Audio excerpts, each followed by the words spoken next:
ত্রিভুজ A B C এ, তাহলে একটা ত্রিভুজ আঁকি। ত্রিভুজ A B C A, BC বাহুকে D পর্যন্ত বাড়ানো হলো। বিসি বাহুকে ডি পর্যন্ত বাড়ানো হলো। কোণ এ ইকুয়াল টু 50 ডিগ্রি, এই কোণটা হচ্ছে 50 ডিগ্রি। বি হচ্ছে 80 ডিগ্রি, বি 80 ডিগ্রি। দেখেন ত্রিভুজের তিন কোণের সমষ্টি 180 ডিগ্রি, তাহলে একটা যদি 50 আর একটা 80 হয়, তাহলে 180 থেকে এই 50 আর 80 মানে 130 বাদ দিলে থাকে হচ্ছে 50, মানে সি কোণটা হচ্ছে 50 ডিগ্রি। এখন বলা আছে কোণ এসিডি ইকুয়াল টু কত। আমরা জানি এই এক দাগে 180 ডিগ্রি থাকে, তাহলে এতটুক যদি 50 হয় এর বাকি অংশটা হবে 130 ডিগ্রি। 130, তার মানে কোণ এসিডি হচ্ছে 130 ডিগ্রি। এবিসি ত্রিভুজের একটা ত্রিভুজ আঁকি। ত্রিভুজটা হচ্ছে A B C. BC বাহুকে D পর্যন্ত বাড়ানো হলো। বিসি বাহুকে ডি পর্যন্ত বাড়ানো হলো। কোণ এসিডি 105 ডিগ্রি। কোণ এসিডি 105 ডিগ্রি।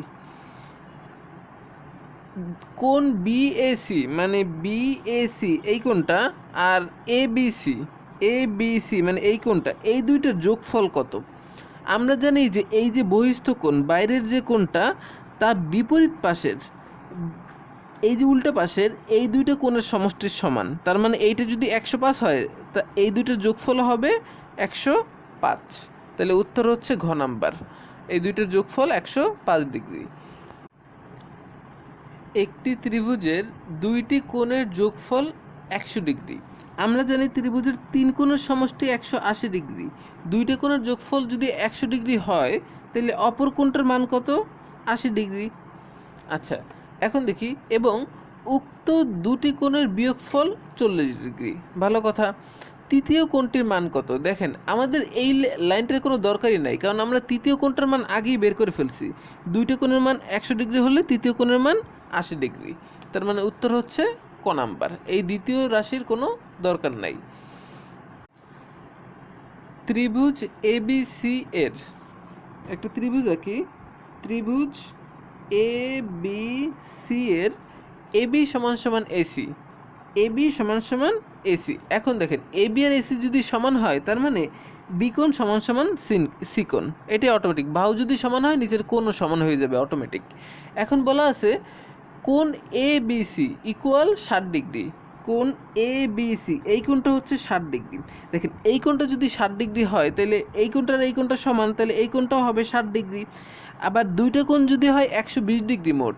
আমরা জানি ত্রিভুজের তিন কোণের সমষ্টি 180 ডিগ্রি। দুইটা কোণ 120 হলে উপরের কোণটা হবে 60 ডিগ্রি, ঠিক না?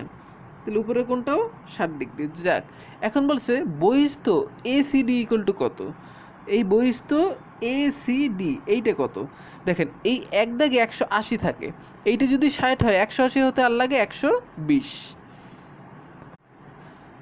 ত্রিভুজ এবিসি এর এই ত্রিভুজ আঁকি একটা। ত্রিভুজ এ বি সি এর ভূমি সংলগ্ন দুইটি কোণ 40 ও 45। তাহলে এই ভূমির দুইটা কোণ, একটা 40 আর একটা হচ্ছে 45। এখন দেখেন ত্রিভুজের তিন কোণের সমষ্টি 180 ডিগ্রি। দুইটা কোণ যদি হয় 40 আর 45 মানে 85 ডিগ্রি। তাইলে আমরা দুইটা কোণ বিয়োগ দিয়ে দেই, তাইলে 5 এখান থাকে হচ্ছে 9, 95। তার মানে এই যে উপরের কোণটা এটা হবে 95 ডিগ্রি। চাইছে অপর কোণটির পরিমাণ কত, তাহলে অপর কোণটা হচ্ছে 95 ডিগ্রি, গ নাম্বার। একটি ত্রিভুজের একটি কোণ যদি দ্বিতীয় কোণের 3 গুণ হয়, তাহলে একটা কোণ হবে দ্বিতীয় কোণ ধরি এক্স, এটা হচ্ছে দ্বিতীয় কোণ। একটা কোণ দ্বিতীয় কোণের 3 গুণ মানে 3x। এখন তৃতীয় কোণ যদি দ্বিতীয় কোণের চাইতে 30 ডিগ্রি বড় হয়, তৃতীয় কোণটা হবে দ্বিতীয় কোণের চাইতে 30 ডিগ্রি বড় মানে x প্লাস 30। এখন দেখেন তিনটে কোণ পাইছি, তাহলে আমরা জানি তিন কোণের সমষ্টি 180 ডিগ্রি। তাইলে এই তিনটে যোগ করি, তাহলে এইটা এইটা এইটা মানে হচ্ছে 5x সমান সমান এই 30 এই পাশে বিয়োগ হয়ে গেলে থাকে হচ্ছে 150 ডিগ্রি। x ইকুয়াল টু 5 দ্বারা ভাগ করলে আসে 30। এখন চাইছে কি, তবে দ্বিতীয় কোণটি কত ডিগ্রি। দ্বিতীয় কোণ কিন্তু আমরা ধরছি এক্স, তাহলে এক্স এর মান বের হয়েছে 30, তার মানে দ্বিতীয় কোণটি হচ্ছে 30 ডিগ্রি। 17 সেন্টিমিটার, 15 সেন্টিমিটার, 8 সেন্টিমিটার বাহু বিশিষ্ট ত্রিভুজটি হবে। দেখেন ত্রিভুজের বাহুগুলো দেওয়া আছে, আমরা দেখি এই বাহুগুলোর উপরে পিথাগোরাস খাটে কিনা। পিথাগোরাস মানে হচ্ছে অতিভুজ স্কোয়ার ইকুয়াল টু লম্ব স্কোয়ার প্লাস ভূমি স্কোয়ার। অতিভুজ হবে বড়টাকে স্কোয়ার করলে, যেমন 17 স্কোয়ার ইকুয়াল টু লম্ব স্কোয়ার মানে 15 স্কোয়ার, ভূমি স্কোয়ার 8 স্কোয়ার। দেখেন 15 স্কোয়ারে আসে 225, 8 স্কোয়ারে আসে 64। এই দুটো যোগ করলে আসে হচ্ছে 9, 8, 2, আর 17 স্কোয়ার করলেও আসে 289। তার মানে এই পাশ আর এই পাশ মিলছে। তার মানে এই সংখ্যাগুলো কিন্তু পিথাগোরাসের সূত্র মানছে, কারণ দুই পাশ সমান হয়ে গেছে। তার মানে পিথাগোরাসের সূত্র যে মানবে সে হচ্ছে সমকোণী ত্রিভুজ। তার মানে এইটা হচ্ছে সমকোণী ত্রিভুজ। সমবাহু হতে হলে 3টে বাহু সমান লাগতো, সমদ্বিবাহু হতে হলে 2টে বাহু সমান লাগতো। এবিসি ত্রিভুজের, তাহলে একটা ত্রিভুজ আঁকি। ত্রিভুজটা হচ্ছে এবিসি। এবিসি ত্রিভুজের বিসি বাহুকে ডি পর্যন্ত বাড়ানো হলো, বিসি বাহুকে ডি পর্যন্ত বাড়ানো হলো। কোণ এসিডি 105 ডিগ্রি। এসিডি মানে এই কোণটা হচ্ছে 105 ডিগ্রি। এখন একটা জিনিস দেখেন, আমরা জানি যে এই কোণটা সর্বদা বিপরীত পাশের দুইটা কোণের সমষ্টির সমান, মানে এই দুইটার যোগফল হবে 105 ডিগ্রি। ঠিক আছে, এখন দেখি চাইছি কি, কোণ বিএসি মানে বিএসি এই কোণটা, আর হচ্ছে কোণ এবিসি, তাহলে এই এবিসি বি মাঝখানে মানে এই কোণটা, এই দুইটার যোগফল কত? যোগফল অবশ্যই 105 ডিগ্রি, এটা আগেই বের করছি। তার মানে উত্তর হচ্ছে ঘ নাম্বার। কোন ত্রিভুজের 3টি বাহুকে বর্ধিত করলে, দেখেন ত্রিভুজের একটা বাহুকে যদি বর্ধিত করি তাইলে 120 ডিগ্রি কোণ উৎপন্ন হয়। তার মানে 3টে বাহুকে যেহেতু বর্ধিত করছে, তার মানে 120 ডিগ্রি, 120 ডিগ্রি, 120 ডিগ্রি এরকম হবে বহিস্থ কোণ উৎপন্ন করলে। বহিস্থ কোণ 3টির সমষ্টি কত হবে? তাহলে এই 3টের সমষ্টি চাইছে মানে যোগফল, তাহলে যোগ করি 0, 6, 3, 360 ডিগ্রি। তার মানে উত্তর হচ্ছে গ নাম্বার। এবিসি ত্রিভুজের, একটা ত্রিভুজ আঁকতে বলছে ABC. A B C, AB সমান সমান এসি, এবি সমান সমান এসি। দেখেন এবি যদি এসির সমান হয় তার মানে নিচের কোণ দুটোও অটোমেটিক সমান হয়ে যাবে। এখন এবং C equal to 30 degree, C হচ্ছে 30 ডিগ্রি। যেহেতু দুইটা নিচের কোণ সমান, এইটা 30 ডিগ্রি হলে এইটাও 30 ডিগ্রি হবে। এখন দেখেন ত্রিভুজের দুই কোণ, একটা 30 আর একটা 30, দুই কোণ হচ্ছে 30, 30, 60। আর ত্রিভুজের 3 কোণের সমষ্টি আমরা জানি 180 ডিগ্রি হয়। তাহলে 3 কোণের সমষ্টি থেকে দুইটা কোণ বাদ দেই, তাহলে থাকে হচ্ছে 0, 2, 1, 120 ডিগ্রি। তার মানে এই কোণ হচ্ছে 120 ডিগ্রি।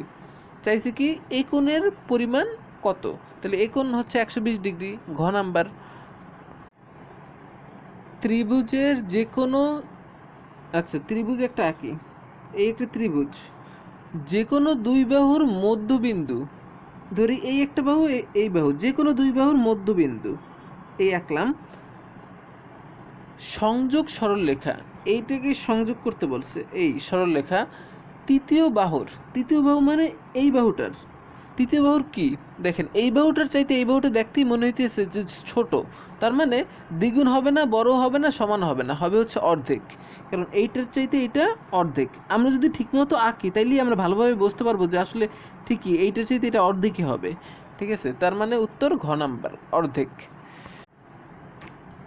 একটি ত্রিভুজাকৃতি ক্ষেত্রের ক্ষেত্রফল, দেখেন ত্রিভুজের ক্ষেত্রফলের সূত্র হচ্ছে হাফ ইন্টু ভূমি ইন্টু উচ্চতা। বলছে ক্ষেত্রফল 84 বর্গ গজ, তার মানে এই ক্ষেত্রফলটা হচ্ছে 84 বর্গ গজ। এবং ত্রিভুজের শীর্ষবিন্দু হতে ভূমির উপর অঙ্কিত লম্বের দৈর্ঘ্য 12 গজ। লম্ব মানে কিন্তু উচ্চতা, তার মানে উচ্চতা হচ্ছে 12 গজ। তাহলে 12 ইন্টু ভূমি ইন্টু হাফ ইকুয়াল টু 84। এখন আমরা দেখেন এই ভূমিটাকে রেখে এগুলো সব এই পাশে নিয়ে আসি, 2 দ্বারা কাটলে আসে 6 দুগুণা 12, আর ভূমি ইকুয়াল টু 84 ভাগ 6।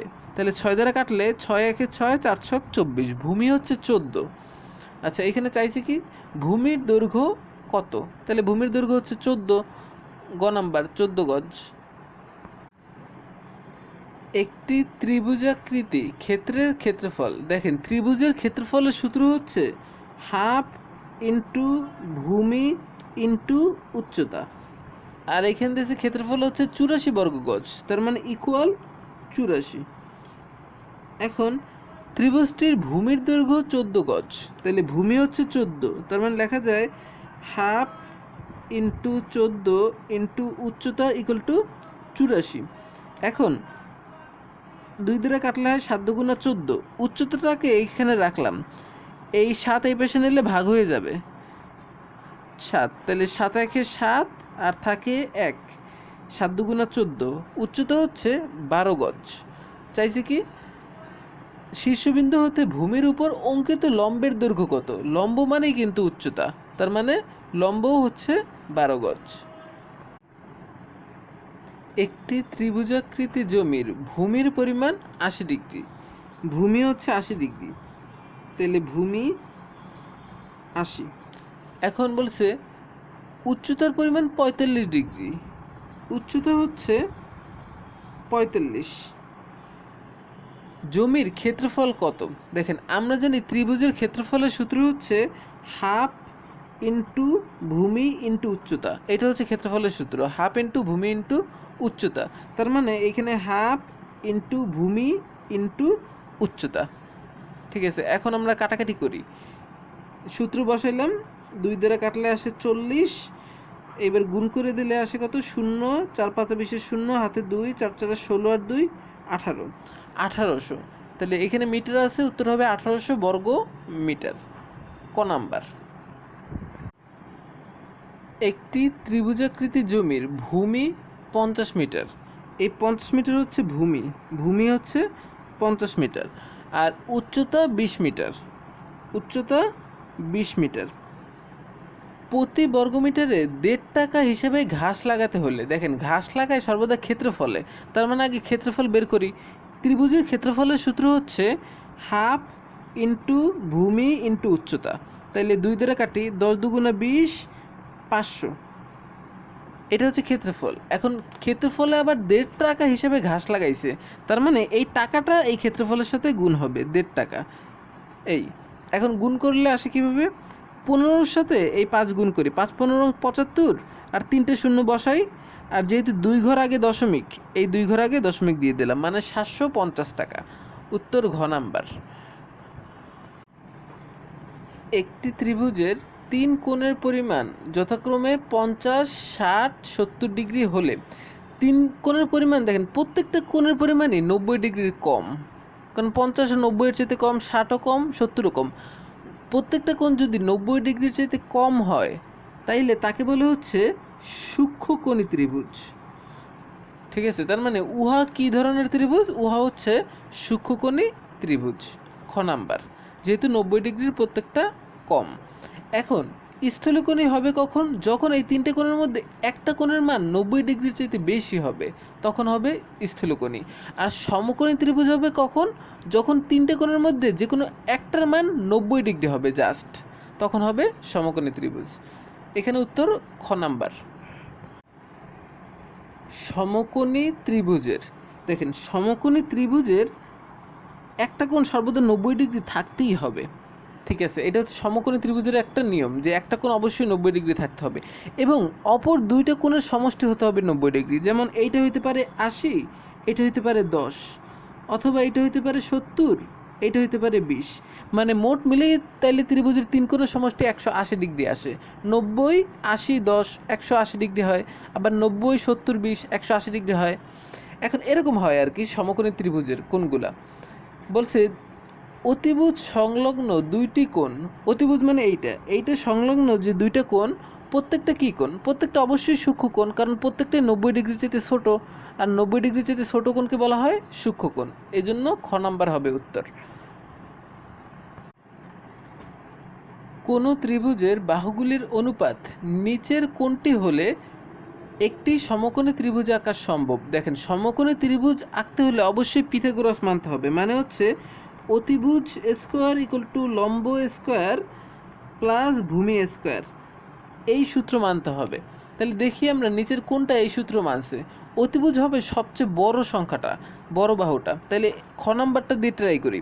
বড় বাহু হচ্ছে 5, তার মানে অতিভুজ হচ্ছে 5, লম্ব ভূমি একটা ধরলেই হয়, লম্ব 3, ভূমি 4। তাহলে এখানে আসে 5 5 25, 3 3 9, 4 4 16, 16 আর 9 25। তাহলে 25 = 25, শর্ত কিন্তু মানছে। পিথাগোরাসের শর্ত হচ্ছে এই দুই সেটটা সমান হতে হবে। তাহলে এই দুই সেট সমান হয়েছে, এই কারণে এই খ নম্বরে হচ্ছে সমকোণী ত্রিভুজ। কিন্তু অন্যগুলো যদি আমরা মান বসাই তাহলে কিন্তু কোনোটাই এরকম দুই সেট সমান হবে না, ঠিক আছে? অন্য কোনো অপশন নেই। 17 সেন্টিমিটার, 15 সেন্টিমিটার, 8 সেন্টিমিটার বাহু বিশিষ্ট ত্রিভুজটি হবে। দেখেন এই বাহুগুলো আমরা আগে দেখব যে এটা পিথাগোরাসের সূত্র মানে কিনা। পিথাগোরাসের সূত্র হচ্ছে অতিভুজ স্কোয়ার ইকুয়াল টু লম্ব স্কোয়ার প্লাস ভূমি স্কোয়ার। অতিভুজ মানে সবচেয়ে বড় বাহুটা, মানে 17 স্কোয়ার ইকুয়াল টু লম্বভূমি একটা দিলেই হবে 15 স্কোয়ার প্লাস 8 স্কোয়ার। 15 15 225, 8 8 64, এখানে যোগ করলে হয় হচ্ছে 289, আর 17 স্কোয়ারে হয় হচ্ছে 289। তার মানে দুই সাইড সমান হয়ে গেছে, পিথাগোরাস মানছে এই সংখ্যাগুলা। তার মানে যে পিথাগোরাস মানবে, যেই বাহু, সে তাকে বলা হচ্ছে সমকোণী ত্রিভুজ। যেহেতু পিথাগোরাস মানছে তাহলে এটা হবে উত্তর গ নাম্বার, সমকোণী। সমবাহু হতে হলে কিন্তু 3 বাহু সমান লাগতো, আর সমদ্বিবাহু হতে 2টে বাহু সমান লাগতো। আর এই তিনটের মধ্যে কোনোটাই যদি না মানতো তখন হয়তো স্থূলকোণী।